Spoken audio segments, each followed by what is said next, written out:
the intro music. Yeah! Woo! Hey everybody, welcome back to the channel. Today, taking a look at patch 48.1, a mid-arc update here, coming 2 weeks into the middle of DS9 Part 3, and there's some really big stuff in this one.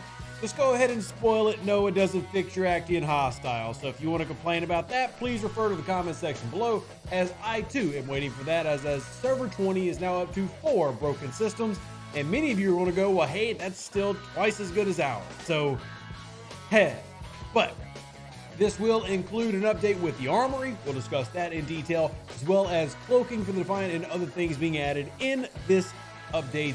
So cool stuff. Let's go ahead and break it down and talk about it with, well, it's in the news section. So good morning for all you waking up and were unexpected, because we weren't allowed to tell you that this was coming.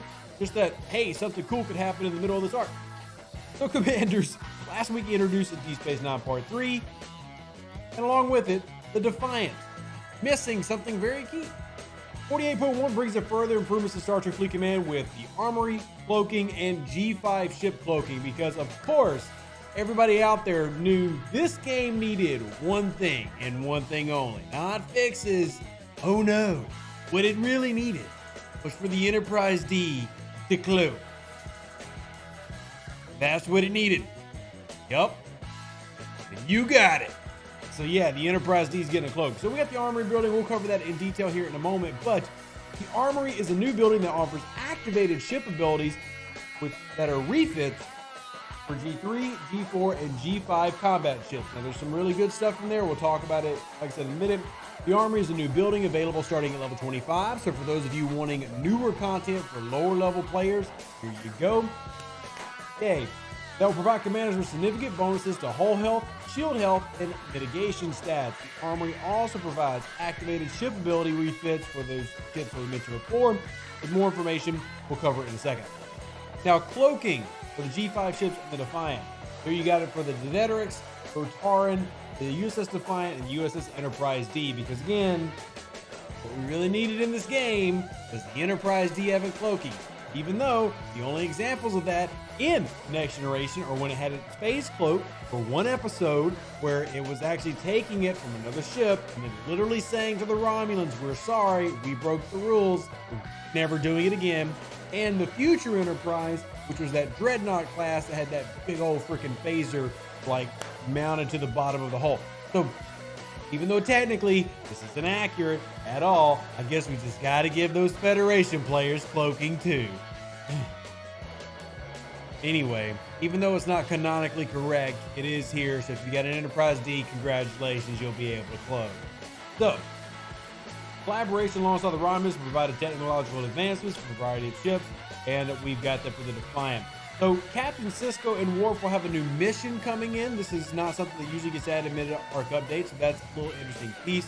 Ops 35 Plus, you'll be able to start this mission and work towards unlocking this ability for the Defiant, helping you unlock cloaking with the mission. Interesting. Automated defenses, we now had 2 more war shields added, so we've had them for faction ships like Antari, stuff like that. Now you got the North Star and the Horizon, getting those as options if you want to go after unlocking those. Not saying I'm going to recommend them. Personally, I don't think they're super valuable, and I think that they're really not valuable because I can actually see that you've activated it. As long as I can see that it's activated, I have no idea why anybody would care. So like the video if you agree. If you disagree, well, say, hey, I actually think war shields are super valuable. And if you think that the automated defenses are, let me know. Bug fixes. Fix an issue where some commanders couldn't access Alliance Starbase, which I will admit was a big problem. Still not the biggest problem, but it is a problem, so I'm glad they're fixing it. Fix an issue where the Armada countdown would not appear above multiple ships if they were present at different Armadas, where the Revenge hostile notification would indicate a higher level than intended. That's the hostile fix we all wanted. An issue where the Prime Swarm research node was showing the wrong value. Yeah. Made improvement to officer filters that will not show officers already out on assignment. Okay, we already had that. Made an improvement to send a reminder to commanders of the full treasury. Oh, that's what we really wanted. Another pip. Thank you.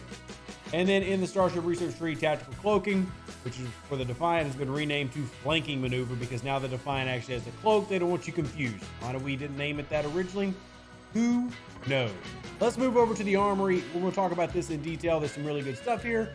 As always, there's also things of grind because we needed more grind in the game.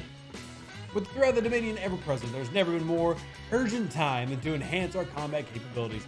With the introduction of the Defiant, we've been able to hold back this threat, but research and development teams have not stopped in their quest for advancement. With that, we'd like to introduce into the newest station structure, the Armory, which I will admit, I actually do like the Armory as a feature. The Armory is available for all commanders up to 25 or higher, and once built, will give powerful buffs. Now, here are the buffs.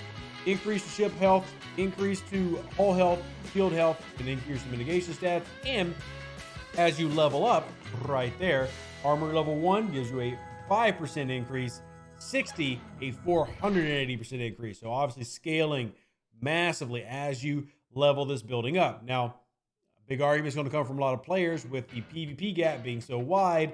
Again, just favoring higher level players. But if you are facing against similar level players, this is important to make sure you're focusing on. The Armor also provides new technology for ships.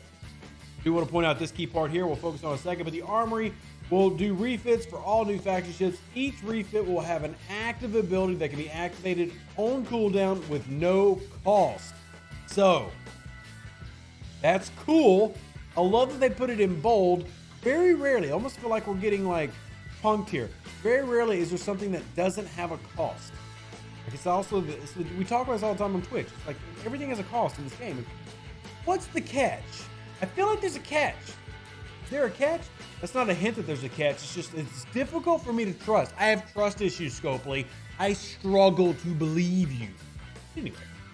Relentless Assault, PvE damage for hostile armadas. You see the values based on G3, G4, G5. Direct hit, which is boosting your PvP. Nice, okay. Lethal Force, crit damage boosting. And then finally, Weapons Barrage, PvP bonus shot. So we've seen a lot of officers and now even this ability giving bonus shots. Upon reaching Armory 26, 28, 42, and 53, all refits for uncommon faction ships will be available for free. This obviously indicates that rares and epics will not be.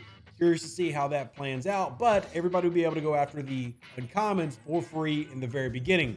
Obviously, this is a good thing because usually new stuff like this comes in and no freebies for you. It takes time, so very curious to see what the rare and epic path is like, but for now, day one uncommons will be available for free. And then with this new technology, commanders will have another powerful resource at their disposal, time to show the enemies of the system just who they're dealing with. Also, love that free is in bold.